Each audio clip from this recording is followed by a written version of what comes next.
Dickie Dread, New Age Travellers, History 1960 to 1990. Chapter 1, Foundations. Anarchism, Racism and Riots. Behind the lived experiments of subcultures and squats were ideas, some ancient, some burning fresh.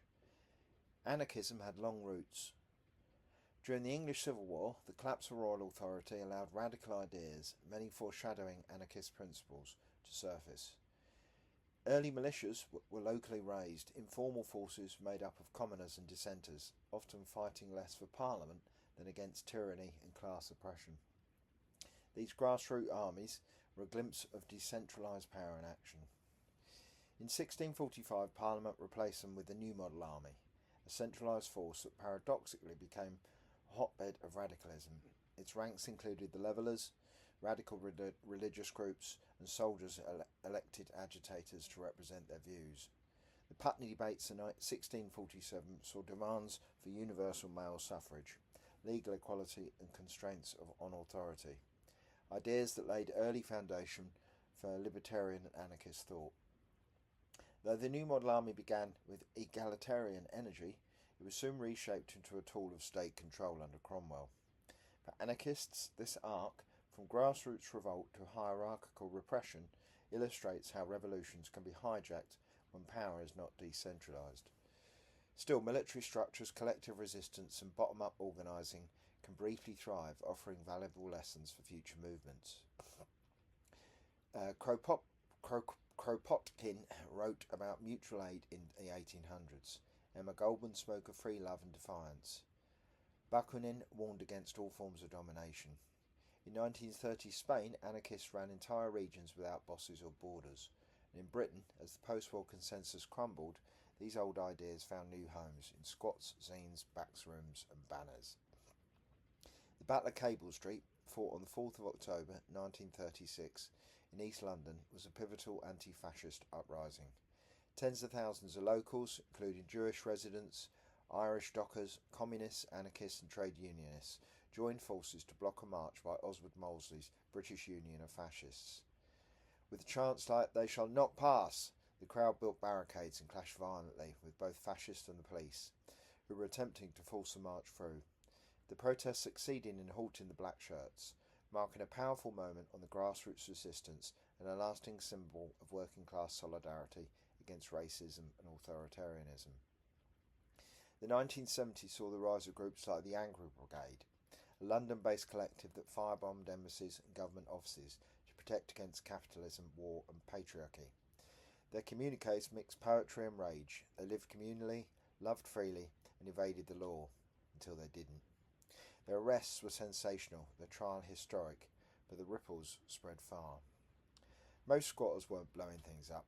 They were occupying, rebuilding and surviving. But the attitude bled through.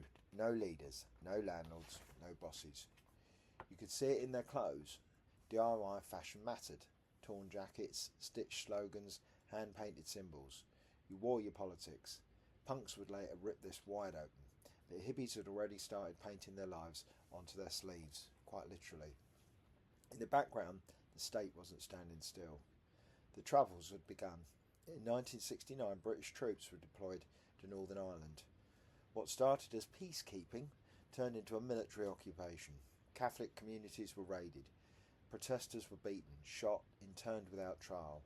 Bloody Sunday in 1972, when British soldiers killed 14 unarmed civilians, lit a fuse. It radicalised thousands. Back in Britain, solidarity actions sprung up in squats and student unions. The state had blood on its hands, and people knew it. The British Army's presence in Northern Ireland shaped police tactics on the mainland. Surveillance increased, riot gear appeared. Same tactics used in Belfast would soon be used in Brixton and Southall. Young radicals took note. The whole UK began to feel like a pressure cooker. Meanwhile, racism boiled over in the streets and on the airwaves.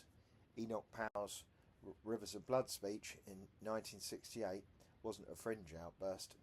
It was a signal flare to Britain's fearful. Delivered in Birmingham, it warned of civil war, of the alien other taking over the nation. The press amplified it. Dock workers marched in Powell's defence. Anti-immigrant sentiment exploded. Suddenly, every street corner racist felt legitimised. This wasn't just rhetoric. It came backed by policy and police powers. The SAS laws, short for suspected person, gave police the right to stop and search anyone acting suspiciously.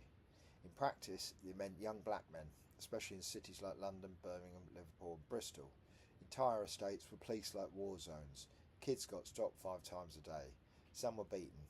Many were framed. Trust evaporated. Sorry if there's background noise. It's absolutely pissing down out there. Anyway, moving on. Raids on Caribbean homes became routine. Cops kicked indoors in the early hours, claiming drugs or immigrant checks.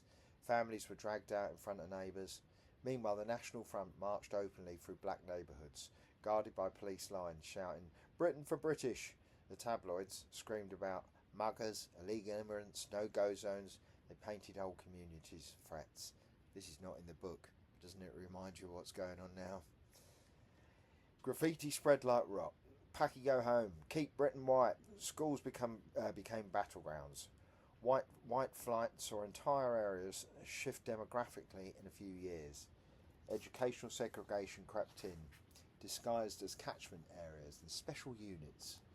Police brutality was common and complaints rarely stuck. But resistance brewed. Kids organised.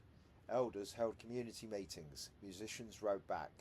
Linton Kwesi Johnson's Still Pulse and Aswad turned dub and reggae into firebombs of truth. It really is pissing down out here now. And out of that resistance came Notting Hill Carnival, a revolution dressed in feathers and bass lines. Starting in the late 1960s and growing through the 1970s, Carnival became a flashpoint of joy and defiance. Sound systems towered in front of council blocks. Kids whined waste while their parents grilled jerk chicken on the pavement. And behind every whistle and street drum there was a dare. We're here and we're not going anywhere. Carnival wasn't safe though. Police came in riot ready. Fights broke out, arrests mounted, but each year more people came, more flags, more noise, more refusal. Carnival was the culture saying, "You don't own the streets, we do." Carnival became louder, bolder, more defiant. And then came the riots. In 1976, Notting Hill Carnival turned violent after police provocation. A parade turned into pitched battles in side streets. Bottles flew, shields came out. In 1979, Southall erupted after a National Front meeting was hosted in a local pub.